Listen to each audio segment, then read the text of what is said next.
Israel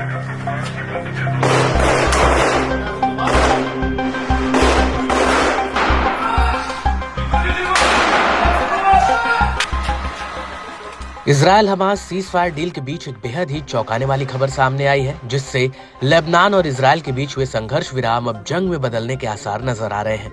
Lebanon में Hezbollah के top commander Sheikh Mohammad Ali हमादी की गोली मारकर हत्या कर दी गई है। रिपोर्ट्स के मुताबिक पूर्वी लेबनान के बेका घाटी के मचघरा इलाके में अज्ञात हमलावरों ने शेख हमादी को उनके घर के बाहर 6 गोलियां मारी। गंभीर हालत में उन्हें अस्पताल ले जाया गया, जहां उनकी मौत हो गई। टाइम्स ऑफ इजरायल के मुताबिक हिजबुल्लाह के स्थानीय कमांडर हमादी को पश्चिमी बेका जिले के मचघरा में उनके घर के पास गोली मारी गई। शेख हमादी की हत्या के बाद लेबनानी सेना इलाके की घेराबंदी कर दी है। हमलावरों की तलाश में तलाशी अभियान चलाया जा रहा है। हमादी की हत्या ऐसे समय में हुई है जब इजरायल और हमास के बीच संघर्ष विराम चल रहा है। वैसे भी इस संघर्ष विराम की डोर कमजोर नजर आ रही है, क्योंकि वेस्ट बैंक में जंग अभी भी जारी है।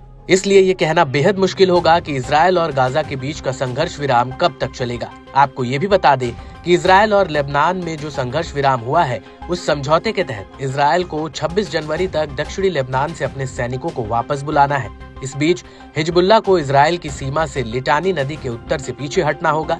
जैसे ही इजरायल की सेना दक्षिणी लेबनान से हटेगी, लेबनानी सेना इन खाली क्षेत्रों में हजारों सैनिकों को तैनात करेगी और इसके साथ ही लेबनानी सेना दक्षिणी लेबनान में पहले से ही मौजूद संयुक्त राष्ट्र पर्यवेक्षक बल को भी तैनात करेगी। लेकिन अब हिजबुल्लाह नेता की हत्या के बाद समझौते पर संकट के बादल मंडरा रहे हैं। इसके साथ ही शेख मोहम्मद अली हमादी FBI के मोस्ट वांटेड की लिस्ट में शामिल थे। उन पर 1985 में एथेंस में रोम जा रहे TWA विमान को हाईजैक करने का आरोप लगा था। इस विमान में 153 यात्री सवार थे, जिनमें एक अमेरिका का नागरिक भी था। स्थानीय रिपोर्ट्स में दावा किया जा रहा है कि हमादी की हत्या सालों से चले आ रहे उनके पारिवारिक झगड़े के कारण हुई है। वहीं लेबनानी अधिकारियों की माने तो उन्हें संदेह है कि शेख मोहम्मद अली की हत्या के पीछे इजरायल का हाथ हो सकता है।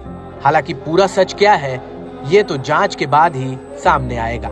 लेकिन हिजबुल्लाह के टॉप कमांडर शेख मोहम्मद अली हमादी की हत्या से सीज फायर कब तक जारी रहेगा, इस पर भी अब सवाल उठने लगे हैं।